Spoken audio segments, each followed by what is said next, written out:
Hey there, Clinton here with the Alabama Community College System. As we make our way through Manufacturing Day 2020, for the entire month, we're going to focus on a different industry every week for the next 5 to 6 weeks. This week, we're dealing with the steel industry. And within the steel industry, there are tons of professions and jobs. One of those, welders, who has a big contribution in what we are doing in the steel industry. So right now, joining me via Zoom to speak a little bit about the welding industry and what options and opportunities is out there is Lawson State welding instructor, Alana Willingham-Brown. Alana, thanks for joining us today. Great, thank you. It's great to be here. All right, so first off, welding industry, what about the welding industry really pushed you into this field?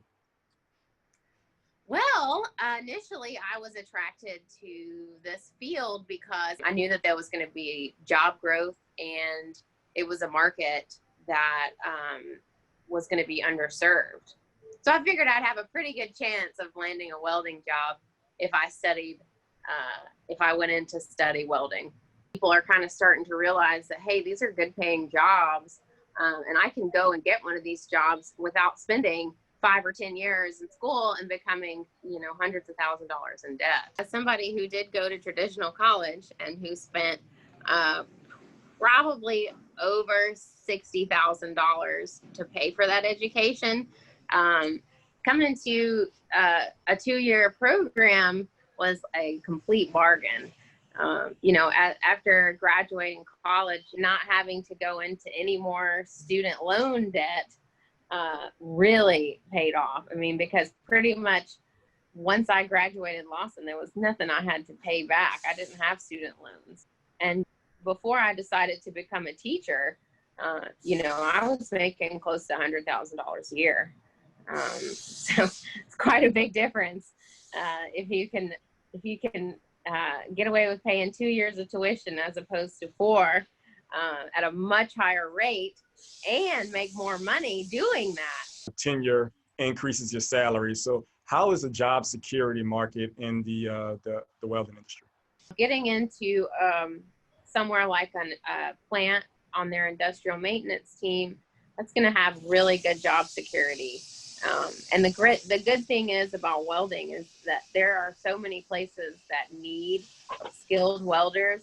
It's really not hard if something does happen and say you get laid off from your construction job because maybe the project's over.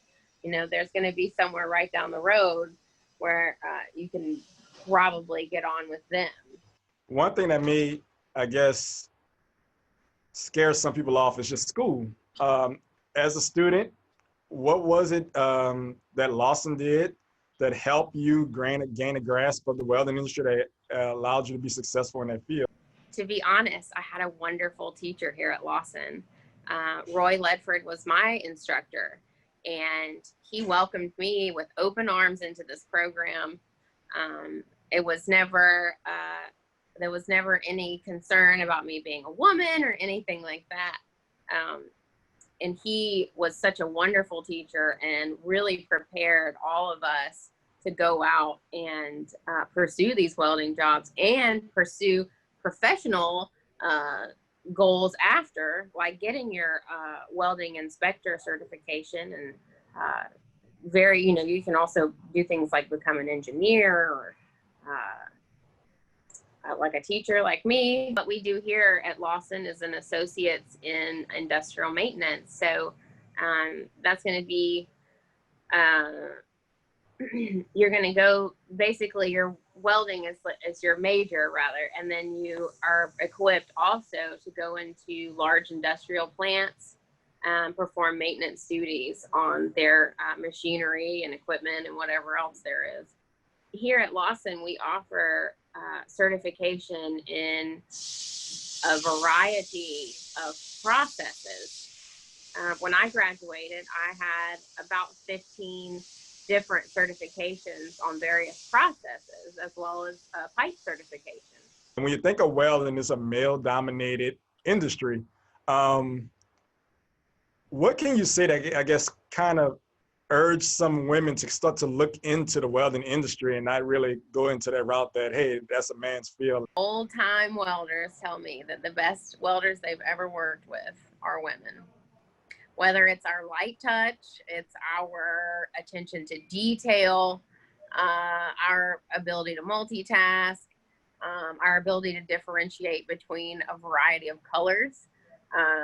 You know, these are the things that really put us at an advantage. Now, I have been passed over for jobs because of me being a woman. People have preconceived notions about what women are capable of doing as far as like brute strength and things like that. This is not really so much an issue anymore in the workplace. OSHA has pretty much shut that down. You know, usually you're not required to lift more than 50 pounds, and that's a lot heavier than the welding equipment, you know, just the stinger that you're going to need to use. So women actually do really great in this position.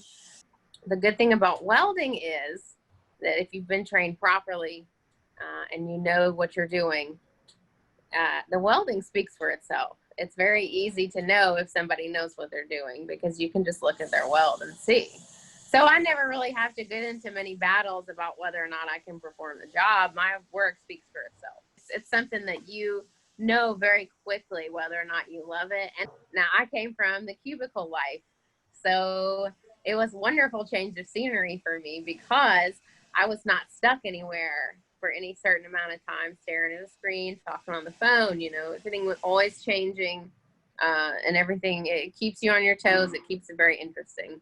There is great opportunities and careers waiting for you behind the 2-year education.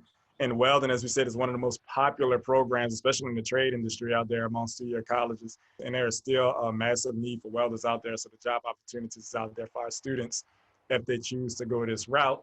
So once again, we want to say thank you to Miss Alana Willingham-Brown, Lawson State welding instructor, for joining us in this presentation for our Trade Tuesday Talk for Manufacturing Day 2020. So thank you so much. This was really fun.